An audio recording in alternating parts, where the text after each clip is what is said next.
মানে, যে গোটা দেশ মানে, তাকে জিজ্ঞেস করা হয়েছিল দাঙ্গা কেন হয়। জ্যোতি বসু বলেছিলেন সরকার চাইলে দাঙ্গা হয়, আর সরকার না চাইলে দাঙ্গা হয় না।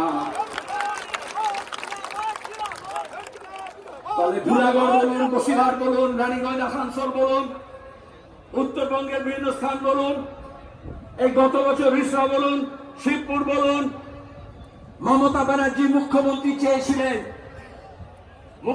চেয়েছিলেন কারণ তিনি আরএসএস এর দুর্গা।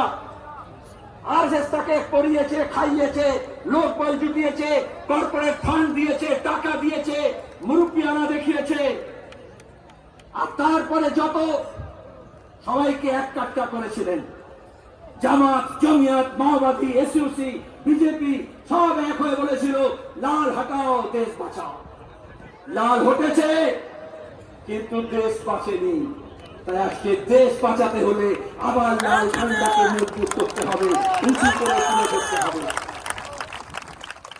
এটা শুধু ব্রিগেড সমাবেশ না, কিষাণ সভা, ক্ষেত মজদুর সংগঠন, বস্তি উন্নয়ন সমিতি, সিআইটিউ কর্মীরা গত কয়েক মাস ধরে মাঠে, ময়দানে, খেতে, খামারে, কলে, কারখানায়, ইট ভাটা থেকে যেখানে বিড়ি বাঁধে, যেখানে মিড ডে মিলের ওয়ার্কার, যেখানে আইসিডিএস এর কর্মী, যেখানে আশা কর্মী, যেখানে বিভিন্ন স্কিম ওয়ার্কার, যেখানে বেকার ছেলে মেয়ে, যেখানে পরিযায়ী শ্রমিক, যেখানে গিগ ওয়ার্কার, তাদের সবার কাছে আপনারা গিয়েছেন।